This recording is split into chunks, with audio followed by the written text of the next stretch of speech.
Hey guys, it's Jared and welcome back to the channel. Today we're going to do a quick assembly on the new Galileo Clockwork kit by LDO. If you receive it, it should look like this, powered by Bondtech gears or Proctive LDO motors. So first and foremost, there's a couple things to take note of with this guy. These BMG gears that come with it have actually been slightly altered from the ones that have been around for a long period of time now. The filament path is a little bit different on these, so it's actually moved off one way or the other. Not quite a full millimeter, but pretty close to. So in order to accommodate that, I've actually adjusted the design of the printed parts just a bit. So you'll see there's a shim here in the middle. That is a 0.8 millimeter printed shim. You've got the same rear plate that you had before, slightly different. It's got a little deeper space in here for the bearing. And then the front is unaltered at this point. So what we're gonna go ahead and do first is we're gonna get the back plate set up. And one thing to note with this back plate, I've had a couple requests for it. This is actually designed to not use a cable chain. So this is for the people that are using the can boards and the tool head and don't want to have a bunch of lines running through a cable chain because they've only got like 5 wires now. So you have that option. One thing I will say for that is the screw will stick out a little bit through here, but this heat set is normally actually in the cable chain holder. So in this case, I actually made a pull-through design. I'm not sure how well you can see that, but I made a pull-through design for that heat set so that it basically works without having to have the cable chain guide. So let's go ahead and get started. First, we're going to take our aluminum carrier shaft and we're going to go ahead and poke it through this guy. And this is my suggested method. This is not the only method that works, but it does work. So if you poke it through there, you'll see on this side, actually if I take this out. So this is actually a square bridge that's through this hole. And if you poke the shaft through, you'll see that it fits just about perfectly in that. And that's exactly what we want. So we don't want to have it rubbing too much on here, but we at least want it so that we can do what we need to do here. So we're going to take our first MR148 bearing, and we're going to go ahead and put that guy as far down as it'll go. And then in this case, since we're using the newer style gears, we're going to go ahead and put the shim on after. So we're going to put the gear on first, but if you have the older style gears at this point, you're going to want to go ahead and put that spacer in behind. So you want it between the drive gears and the bearing. So all I'm doing right here is just kind of, you'll see me wiggling the screwdriver. I'm just getting this BMG gear just started on the flat. So you can see it turns a little bit, but not too much, but I do have in and out lateral movement there. So that's what we want to have so that we have a little bit of adjustment. And then in this case, we're going to go ahead and take our spacer shim and then our other MR148 bearing. That's going to complete our stack. So again, you'll see this can still come in and out. And fair warning, the printed bearing likes to fall out if for some reason, or not the bearing, but the printed shim likes to fall out if for some reason the bearing comes off the end. So what I'm going to go ahead and do now is just line everything up to make sure that our filament path is exactly where it needs to be, which I'm not sure how well you can see that, but it looks to be in pretty good shape. And again, since we have lateral movement, this can move in and out without affecting anything else and still be coupled to that. So you can see the shaft move on the other side here if I can move it. So it's okay if it's not fully engaged there, it's not a big deal. The most important part of it is actually to have it fully engaged with the tooth on this stepper back here.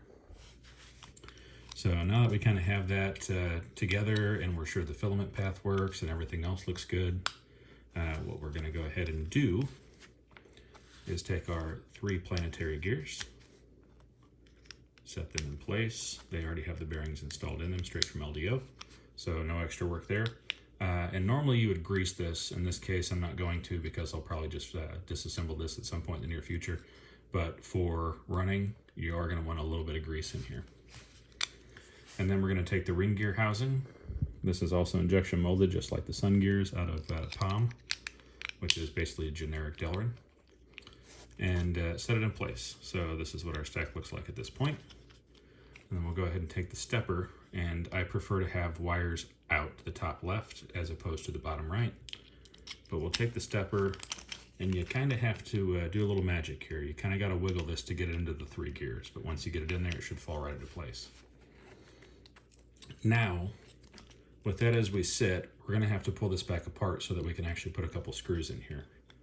So, as I say, this little shim likes to fall off if you don't pay any attention, so I'm just going to go ahead and pull it and set it to the side. And let's get a couple of screws in this guy so that we can hold it in place, so that we can get this guy adjusted. So I've been knocking my screws around with this pigtail on here, but we do have 2 30mm screws, 2 25mm screws, 2 20mm screws, 1 14mm screw, and 1 8mm screw. So there's also a 10mm screw if you're using the cable chain mount, but since I'm not using the cable chain mount, I'm not going to be using that. So in this case, for the top left one here, see how well I can show you this here, the top left one, that's going to be the 14mm screw. So we're going to take that. Let me switch out my Allen heads here on my ES120 screwdriver and make sure my screws are actually lined up.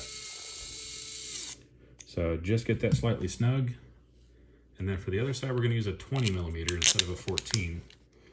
And the reason for that is because the wire cover slides over the edge. So that's going to give us something to bite into, if you will. I'll give you a quick demonstration of what that looks like just by kind of showing you here if it'll focus. There we go. So screw in. This is actually Wile E. Coyote's extended version. It seems to go on a little bit snugger. Snugger, that's an interesting word. A little bit more snug than the standard one does because of the extra lip in the front, but it is still doable. Just takes a little wiggling. So wiggle that back off. And now what we're left with is a tight motor, but a loose drive gear. So in this case, what we're going to do is we're going to make sure that, let's see if I can actually demonstrate. I don't know that I can. So there's very little play in this shaft at this point. It's very well coupled. So the total distance here is maybe 0.5 millimeter, but we want to keep that as close to the gear on this side as we can. So just kind of push down on that guy. And if we push down on that guy and snug this guy up, we should end up exactly where we need to be. So that in place, we'll go ahead and put our shim back on. Our front bearing is still stuck in the front housing. So now we can slide these 2 parts together. And you just want to verify that the filament path is where it's supposed to be.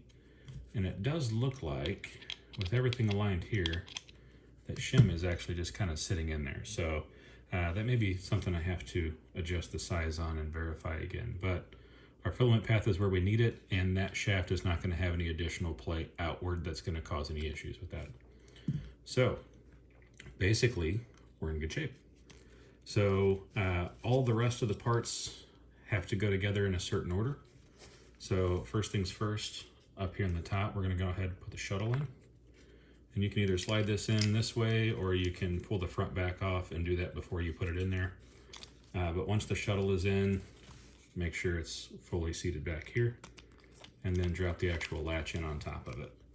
And once the latch is in, we're going to take one of our 25mm M3 screws. It's going to go into the top right. We're going to run that down just snug. And the top left, this is the one that I was telling you is going to stick out a little bit on this one, since this is a non-chain mount. This is an M3 by 30mm. And that would normally thread directly into the cable chain mount, which we're not using here. So you see there's just a little bit sticking out of the back, not a big deal. Now, once we get the top 2 screws in, now we move to the guide. So what we're going to do is we're going to take the idler gear, which this one does not have a grub screw, and it does have needle bearings in it. Not sure how well you can see that, but they're in there. You also want to grease this guy, so just a little dab of grease in there right before you put in the shaft, should make it work fine. So drop the idler gear in. I loosen up the tolerances a little bit so it just drops right in there. Take the shaft, push it through, and then just kind of get it centered between the holes. So a little too far there. There we go. So with that more or less centered with the shaft there, we can go ahead and drop in place. And one thing to note, right now it looks like we're good, but if the gears don't mesh initially, there's a little bit of wiggle room in here where you can kind of get the gears to mesh. You really need them to mesh in order to put it together. And you also need to make sure that the latch is down to do that, because if the latch is up, the shuttle will actually push it out. And if the shuttle pushes it out, you're not gonna have a good time in getting those meshed and getting everything locked down. So with everything in place, it feels like it's meshed okay. Now we are to the point where we need to put in our thumb screw. So there's two ways to do this. The first and easiest way is to take an ES-120 or other mechanical screwdriver or drill. You'll see there's a fair amount of movement here. It's because it's a fairly stiff spring, so it's a fairly tall spring.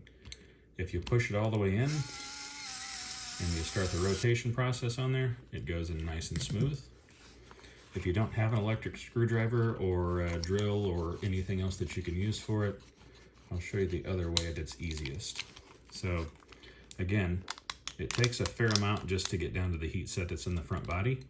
What I would suggest is pinching it between two fingers and then rotating the rest of it around until you get it started. And then once you get it started, it's real easy to run down. And just for reference, what I usually do to tighten these, because we're at a mechanical disadvantage with having the spring point here and the gear up here, what I normally do is open the latch, and then I will basically run down the spring until it just bottoms out, and then back it off about a full turn. So that'll make sure you get optimum tension while still making sure that you can actually open the filament path. And as you can see, should be able to see, yeah, the latch works nicely and attaches nice and smooth. Now for the hard part. So I actually did things kind of backwards here, but it'll still work out okay. So we're gonna take our other, I believe, yeah, okay, sorry. More screws rolling around. Our other 25 millimeter. And we're actually gonna thread this guy into here. Now, because I just put on this guy, this is actually gonna be harder to do. So let me take this guy back out and do this in the proper order. Let's go ahead and drop that M3 by 25 into there. And we'll snug that up real quick. So that's the correct order of operations. Otherwise, if you tighten this guy down, it actually over compresses this so that the hole doesn't line up properly. And then it becomes kind of a pain in the butt. So you get to see me run down the spring screw one more time. You also see how easy it is if you have an electric screwdriver. I can't recommend this thing enough either. It works great. All right, I'm seated. We'll go back one full turn. So there we are, mostly assembled at this point. So you see we have 3 screws left. The shortest one is an M3 by 8 millimeter. That is for the side of the wire cover. So I'm gonna go ahead and take the wire cover here, slide it into place,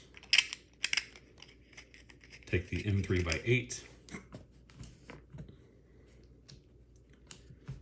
switch over the bit on my screwdriver, and run it down. So that is, on the hole, the extruder. And then the other two, let's go ahead and pull the wire into here so you can kind of see. The other 2 screws are actually for mounting. So on the left side here is going to be the M3 by 30. And then the right here is the M3 by 20. So the reason why this one's an M3 by 30 is because it actually runs all the way through into the front body, into a heat set in the front. Let's run that down a bit. And then this side is an M3 by 20 that just goes into the back plate. So there you have it.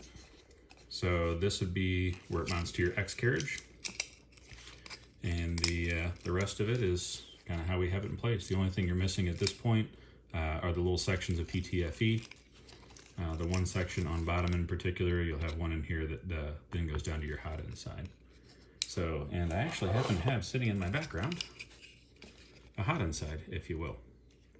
So this basically sits together like that, and your filament path runs straight down through.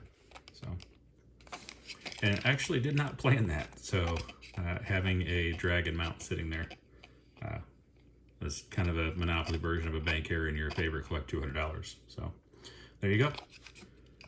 But that's going to be it, guys. If you do have any questions, feel free to reach out and contact me. The only gotcha that is running through at this point is the BMG gear change. So if for some reason the shim's not big enough or something's off, please let me know, and I will do my best to take care of it. The older style gears, shim does need to be on the back. The newer style gears, the shim needs to be on the front. Either way, you should have a great working extruder when you're all said and done. And that's going to be it. We'll catch you guys next time.